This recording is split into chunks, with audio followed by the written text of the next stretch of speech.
The Little Ghost by Hugh Walpole.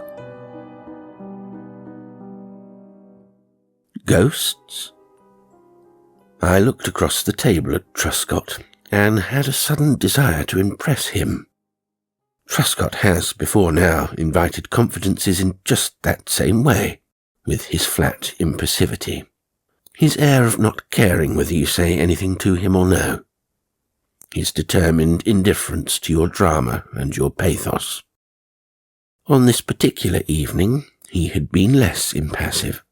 He had himself turned the conversation towards spiritualism, seances, and all that world of humbug, as he believed it to be, and suddenly I saw, or fancied that I saw, a real invitation in his eyes, something that made me say to myself, well, hang it all, I've known Truscott for nearly 20 years. I've never shown him the least little bit of my real self. He thinks me a writing money machine, with no thought in the world besides my brazen serial stories and the yacht that I purchased out of them. So I told him this story, and I will do him the justice to say that he listened to every word of it most attentively, although it was far into the evening before I had finished. He didn't seem impatient with all the little details that I gave. Of course, in a ghost story, details are more important than anything else. But was it a ghost story? Was it a story at all? Was it true, even in its material background? Now, as I try to tell it again, I can't be sure. Truscott is the only other person who has ever heard it. And at the end of it, he made no comment whatever. It happened long ago, long before the war, when I had been married for about 5 years, and was an exceedingly prosperous journalist, with a nice little house and 2 children in Wimbledon. I lost suddenly my greatest friend. That may mean little or much, as friendship is commonly held, but I believe that most Britishers, most Americans, most Scandinavians know before they die one friendship at least that changes their whole life experience by its depth and colour. A very few Frenchmen, Italians or Spaniards, very few southern people at all understand these things.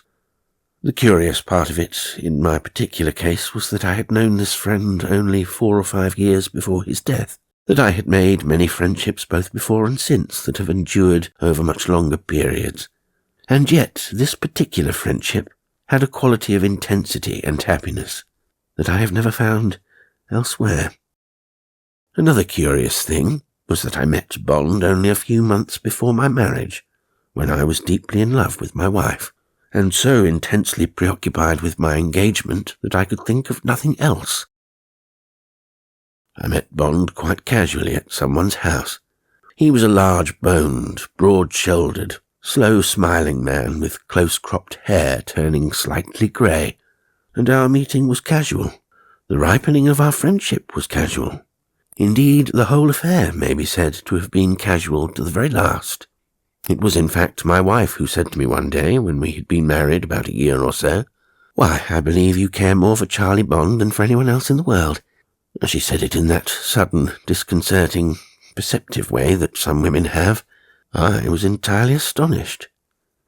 Of course, I laughed at the idea. I saw Bond frequently. He came often to the house. My wife, wiser than many wives, encouraged all my friendships, and she herself liked Charlie immensely. I don't suppose that anyone disliked him. Some men, the merest acquaintances, called him conceited. Women were sometimes irritated by him because so clearly he could get on very easily without them. But he had, I think, no real enemy. How could he have had?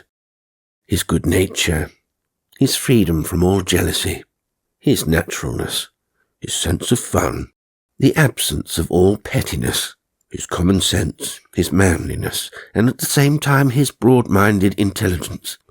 All these things made him a most charming personality. I don't know that he shone very much in ordinary society. He was very quiet, and his wit and humour came out best with his intimates. I was the showy one, and he always played up to me, and I think I patronised him a little, and thought deep down in my subconscious self that it was lucky for him to have such a brilliant friend, but he never gave a sign of resentment. I believe now that he knew me, with all my faults and vanities and absurdities, far better than anyone else, even my wife, did. And that is one of the reasons, to the day of my death, why I shall always miss him so desperately. However, it was not until his death that I realised how close we had been. One November day, he came back to his flat, wet and chilled, didn't change his clothes, caught a cold, which developed into pneumonia, and after 3 days was dead. It happened that week I was in Paris, and I returned to be told on my doorstep by my wife of what had occurred. At first, I refused to believe it. When I had seen him a week before, he had been in splendid health, with his tanned, rather rough and clumsy face, his clear eyes, no fat about him anywhere. He had looked as though he would live to 1,000. And then, when I realised that it was indeed true, I did not during the first week or two grasp my loss. I missed him, of course, was vaguely unhappy and discontented, railed against life, wondering why it was always the best people who were taken and the others left. But I was not actually aware that for the rest of my days things would be different, and that day of my return from Paris was a crisis in my human experience. Suddenly one morning, walking down Fleet Street, I had a flashing, almost blinding need of Bond that was like a revelation. From that moment I knew no peace. Everyone seemed to me dull, profitless, and empty. Even my wife was a long way away from me, and my children, whom I dearly loved, it counted nothing to me at all. I didn't, after that, know what was the matter with me. I lost my appetite. I couldn't sleep. I was grumpy and nervous. I didn't myself connect it with Bond at all. I thought that I was overworked. And when my wife suggested a holiday, I agreed, got a fortnight's leave from my newspaper, and went down to Glebeshire.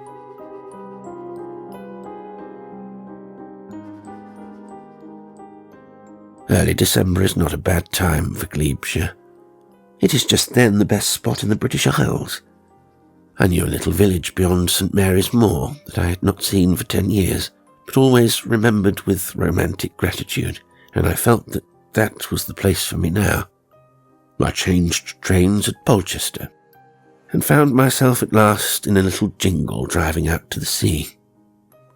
The air, the wide open moor, the smell of the sea delighted me, and when I reached my village with its sandy cove and the boats drawn up in 2 rows in front of a high rocky cave, and when I ate my eggs and bacon in the parlour of the inn overlooking the sea, I felt happier than I had done for weeks past. But my happiness did not last long. Night after night I could not sleep. I began to feel acute loneliness, and knew at last in full truth that it was my friend whom I was missing, and that it was not solitude I needed, but his company. Easy enough to talk about having his company, but I only truly knew down here in this little village, sitting on the edge of the green cliff, looking over into limitless sea, that I was indeed never to have his company again. There followed after that a wild, impatient regret that I had not made more of my time with him.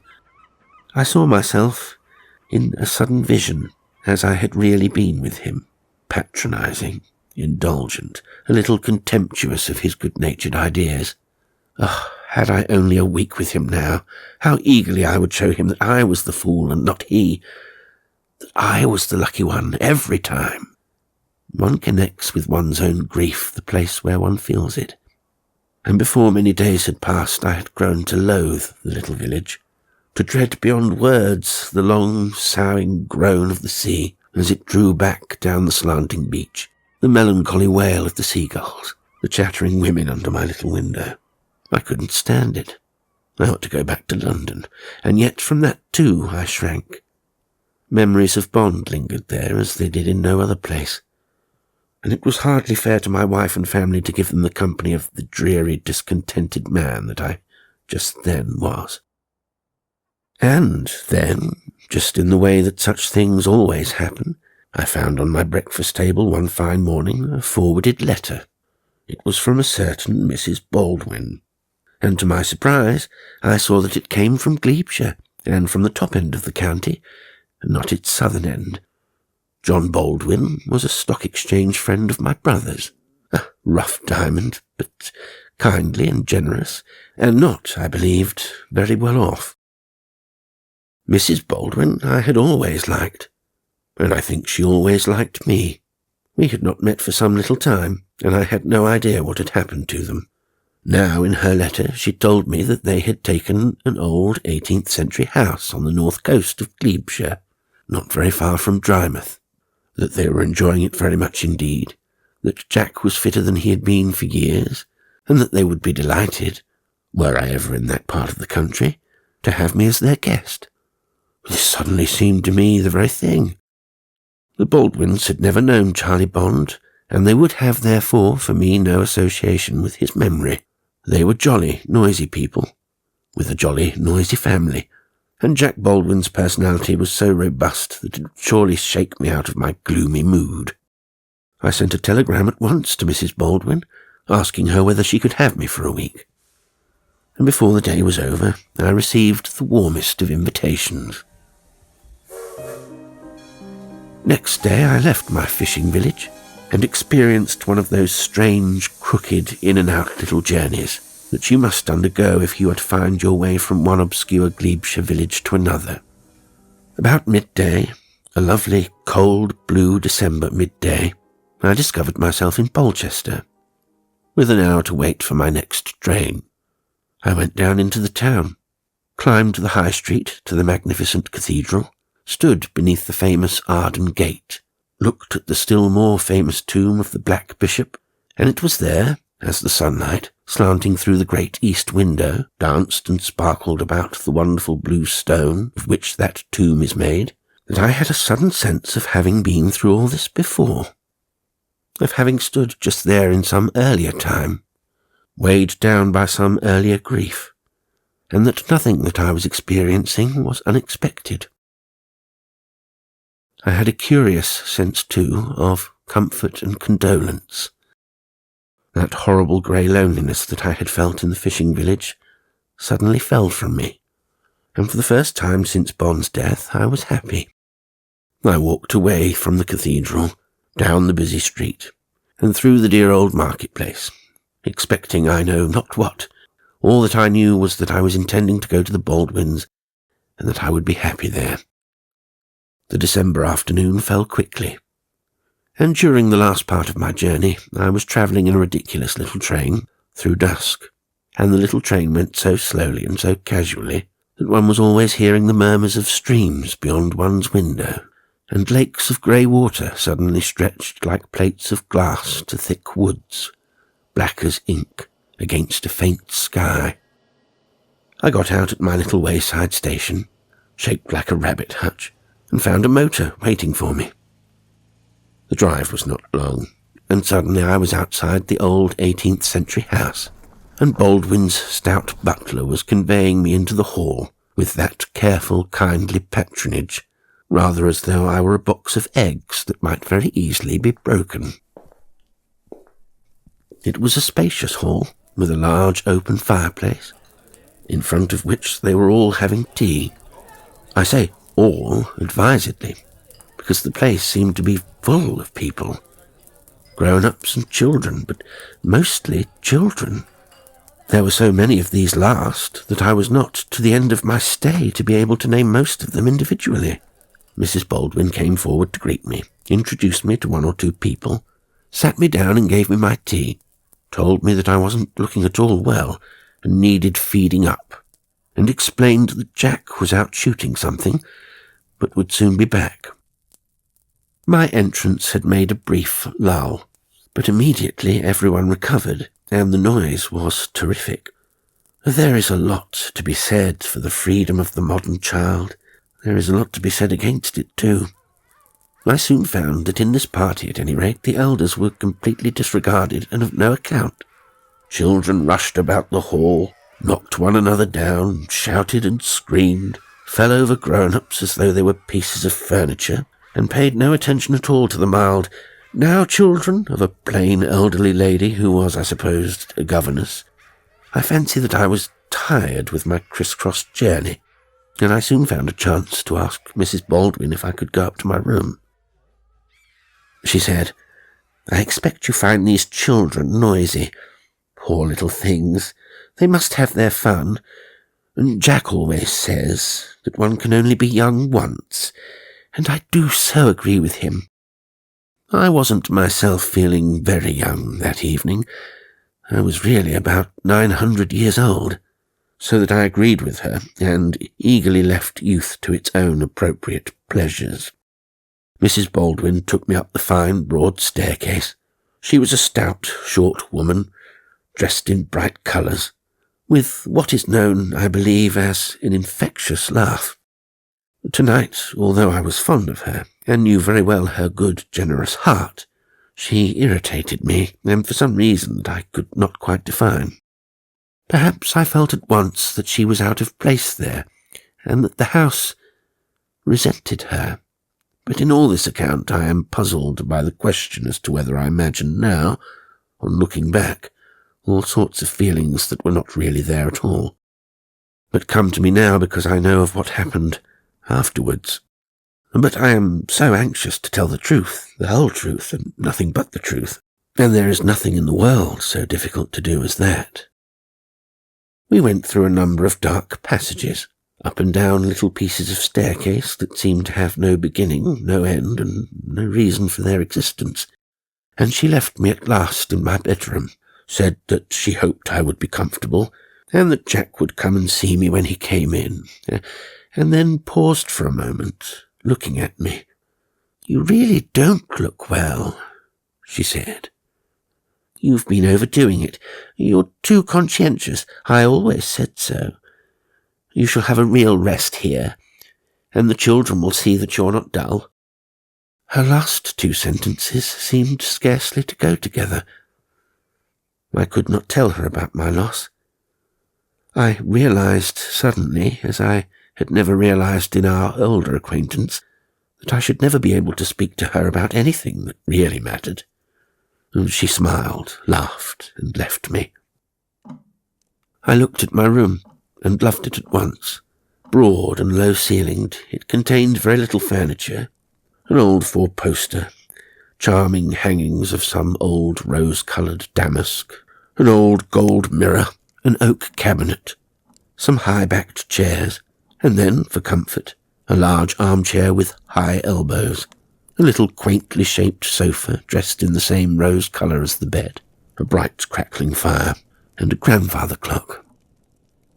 The walls, faded primrose, had no pictures, but on one of them, opposite my bed, was a gay sampler worked in bright colours of crimson and yellow and framed in oak. I liked it, I loved it, and drew the armchair in front of the fire, nestled down into it, and before I knew, I was fast asleep. How long I slept, I don't know, but I suddenly woke with a sense of comfort and well-being which was nothing less than exquisite. I belonged to it, that room, as though I had been in it all my days. I had a curious sense of companionship that was exactly what I had been needing during these last weeks. The house was very still. No voices of children came to me. No sound anywhere save the sharp crackle of the fire and the friendly ticking of the old clock. Suddenly I thought that there was someone in the room with me.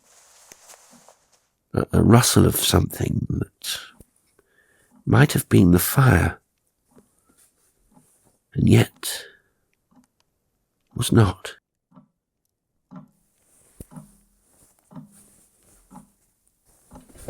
I got up and looked about me, half smiling, as though I expected to see a familiar face. Well, there was no one there, of course, and yet I had just that consciousness of companionship that one has when someone whom one loves very dearly and knows very intimately is sitting with one in the same room.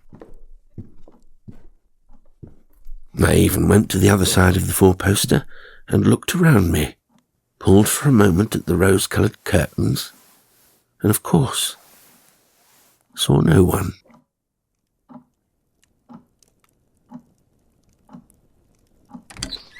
Then the door suddenly opened, and Jack Baldwin came in, and I remember having a curious feeling of irritation, as though I had been interrupted. His large, breezy, knickerbockered figure filled the room. "Hello," he said. "Delighted to see you.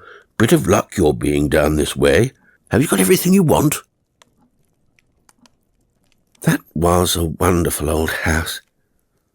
I am not going to attempt to describe it, although I have stayed there quite recently. Yes, I stayed there on many occasions, since that first of which I am now speaking. It has never been quite the same to me since that first time. You may say, if you like, that the Baldwins fought a battle with it, and defeated it. It is certainly now more Baldwin than, well, whatever it was before they rented it. They are not the kind of people to be defeated by atmosphere. Their chief duty in this world, I gather, is to make things Baldwin. And very good for the world, too. But when I first went down to them, the house was still challenging them. "A wee bit creepy," Mrs. Baldwin confided to me on the second day of my visit. "What exactly do you mean by that?" I asked her. "Ghosts?" "Oh, there are those, of course," she answered. "There's an underground passage, you know, that runs from here to the sea, and one of the wickedest of the smugglers was killed in it, and his ghost still haunts the cellar. At least that's what we were told by our first butler here. And then, of course, we found that it was the butler, not the smuggler, who was haunting the cellar. And since his departure, the smuggler hasn't been visible." She laughed. "All the same, it isn't a comfortable place. I'm going to wake up some of those old rooms. We're going to put in some more windows. And then there are the children," she added. Yes, there were the children. Surely the noisiest in all the world. They had reverence for nothing. They were the wildest savages, and especially those from 9 to 13, the cruelest and most uncivilized age for children.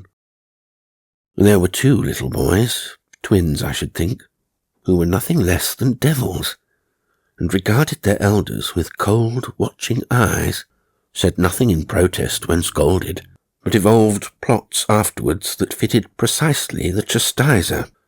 To do my host and hostess justice, all the children were not Baldwins, and I fancy that the Baldwin contingent was the quietest. Nevertheless, from early morning until 10 at night, the noise was terrific, and you were never sure how early in the morning it would recommence. I don't know that I personally minded the noise very greatly. It took me out of myself and gave me something better to think of, but in some obscure and unanalyzed way, I felt that the house minded it. One knows how the poets have written about old walls and rafters rejoicing in the happy, careless laughter of children. I do not think this house rejoiced at all. And it was queer how consistently I, who am not supposed to be an imaginative person, thought about the house. But it was not until my 3rd evening that something really happened. I say happened, but did anything really happen? You shall judge for yourself. I was sitting in my comfortable armchair in my bedroom, enjoying that delightful half-hour before one dresses for dinner. There was a terrible racket up and down the passages, the children being persuaded, I gathered, to go into the schoolroom and have their supper. Then the noise died down, and there was nothing but the feathery whisper of the snow. Snow had been falling all day against my window pane. My thoughts suddenly turned to Bond, directed to him as actually and precipitately as though he had suddenly sprung before me. I did not want to think of him. I had been fighting his memory these last days, because I had thought that the wisest thing to do. But now he was too much for me.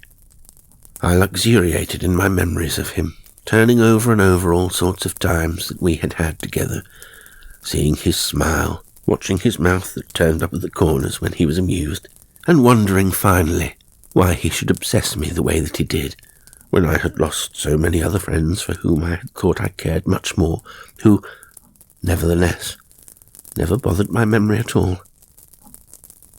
I sighed, and it seemed to me that my sigh was very gently repeated behind me. I turned sharply round. The curtains had not been drawn. You know the strange, milky pallor that reflected snow throws over objects, and although 3 lighted candles shone in the room, moon-white shadows seemed to hang over the bed and across the floor. Of course, there was no one there, and yet I stared and stared about me, as though I were convinced that I was not alone. And then I looked especially at one part of the room, a distant corner beyond the 4-poster, and it seemed to me that someone was there, and yet no one was there. But whether it was that my mind had been distracted, or that the beauty of the old snow-lit room enchanted me, I don't know, but my thoughts of my friend were happy and reassured. I had not lost him, I seemed to say to myself. Indeed, at that special moment, he seemed to be closer to me than he had been while he was alive. From that evening, a curious thing occurred. I only seemed to be close to my friend when I was in my own room, and I felt more than that. When my door was closed and I was sitting in my armchair, I fancied that our new companionship was not only bonds, but was something more as well. I would wake in the middle of the night or in the early morning and feel quite sure that I was not alone, so sure that I did not even want to investigate it further, but just took the companionship for granted, and was happy. Outside that room, however, I felt increasing discomfort. I hated the way in which the house was treated. A quite unreasonable anger rose within me as I heard the Baldwins discussing the improvements that they were going to make, and yet they were so kind to me, and so patently unaware of doing anything that would not generally be commended. It was quite impossible for me to show my anger. Nevertheless, Mrs. Baldwin noticed something. "I am afraid the children are worrying you," she said one morning, half interrogatively. "In a way, it will be a rest when they go back to school. But the Christmas holidays is their time, isn't it? I do like to see them happy. Poor little dears." The poor little dears were at that moment being Red Indians all over the hall. "No, of course, I like children," I answered her. "The only thing is that they don't, I hope you won't think me foolish, somehow quite fit in with the house." "Oh, I think it's so good for old places like this," said Mrs. Baldwin briskly, "to be woken up a little. I'm sure if the old people who used to live here came back, they'd love to hear all the noise and laughter." I wasn't so sure myself, but I wouldn't disturb Mrs. Baldwin's contentment for anything. That evening in my room, I was so convinced of companionship that I spoke. "If there's anyone here," I said aloud, "I'd like them to know that I'm aware of it, and am glad of it." Then, when I caught myself speaking aloud, I was suddenly terrified. Was I really going crazy? Wasn't that the first step towards insanity, when you talk to yourself? Nevertheless, a moment later I was reassured. There was someone there. That night I woke, looked at my luminous watch, and saw that it was 3:15. The room was so dark that I could not even distinguish the posts of my bed, but there was a very faint glow from the fire, now nearly dead. Opposite my bed there seemed to me to be something white.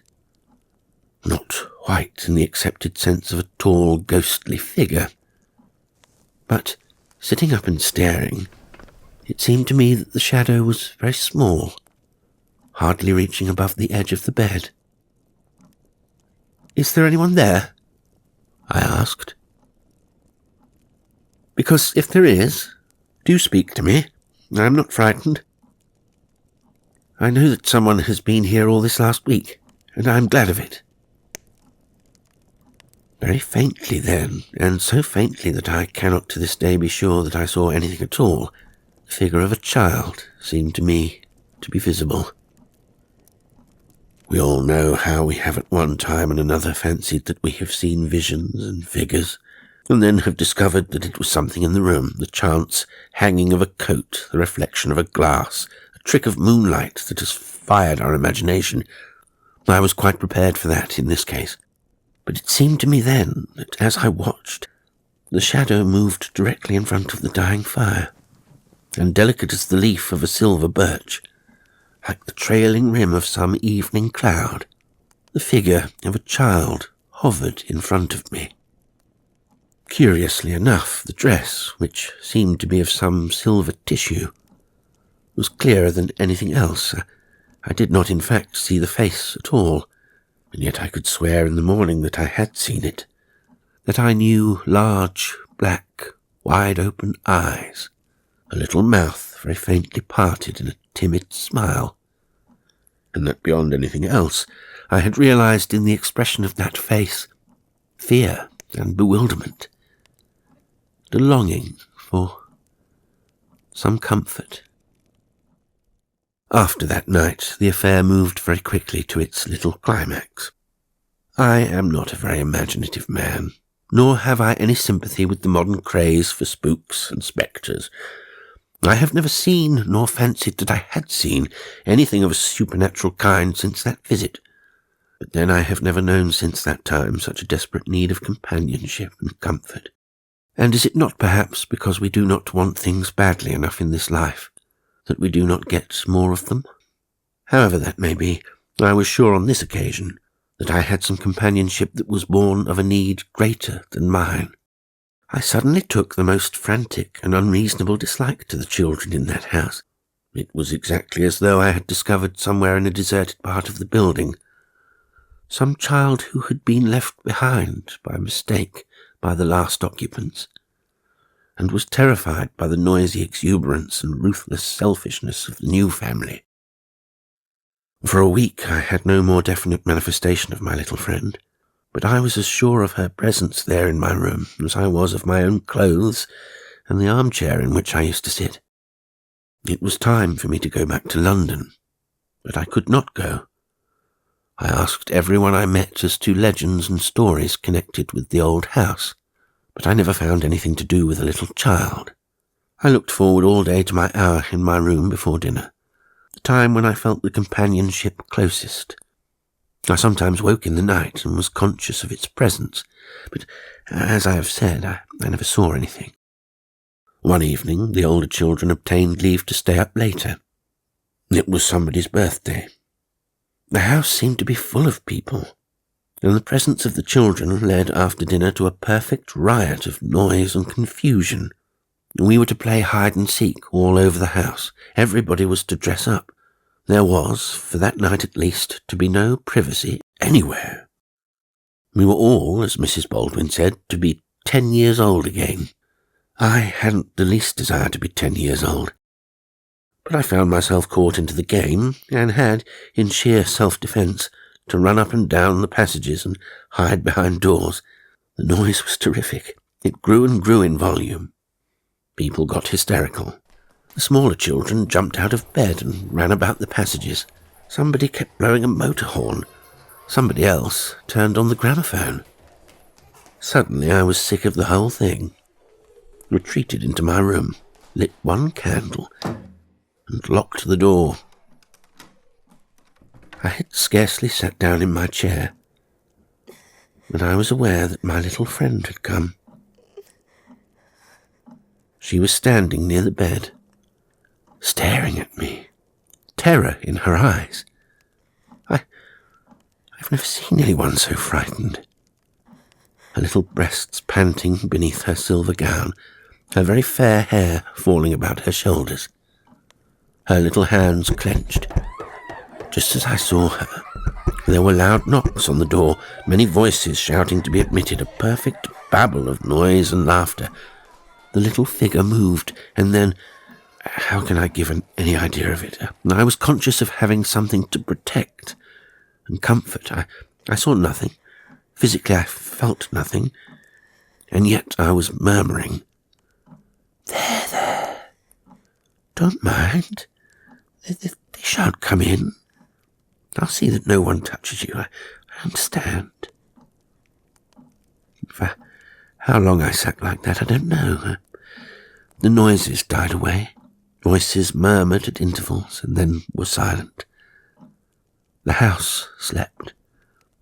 All night I think I stayed there, comforting and being comforted. I fancy now, how much of it may not be fancy, that I knew that the child loved the house, had stayed so long as was possible, at last was driven away, and that was her farewell, not only to me, but all that she most loved in this world and the next. I do not know. I could swear to nothing. What I am sure of is that my sense of loss in my friend was removed from that night, and never returned. Did I argue with myself that child companionship included also my friend? Again, I do not know, but of one thing I am now sure, that if love is strong enough, physical death cannot destroy it. And however platitudinous that may sound to others, it is platitudinous no longer when you have discovered it by actual experience for yourself. That moment, in that firelit room, when I felt that spiritual heart beating with mine, is, and always will be, enough for me. One thing more. Next day I left for London, and my wife was delighted to find me so completely recovered. Happier, she said, than I had ever been before. 2 days afterwards I received a parcel from Mrs. Baldwin. In the note that accompanied it, she said, I think that you must have left this by mistake behind you. It was found in the small drawer in your dressing table. I opened the parcel and discovered an old blue silk handkerchief wrapped round a long, thin wooden box. The cover of the box lifted very easily, and I saw inside it an old, painted wooden doll, dressed in the period, I should think, of Queen Anne.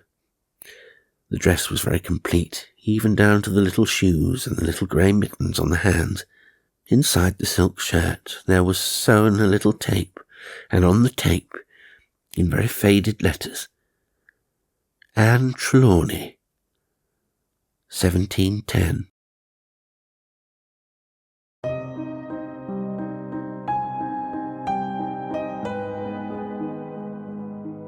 Today's story was The Little Ghost by Hugh Walpole. It was read by Jasper L'Estrange. Well, I do hope you enjoyed it, and until next time, sweet dreams.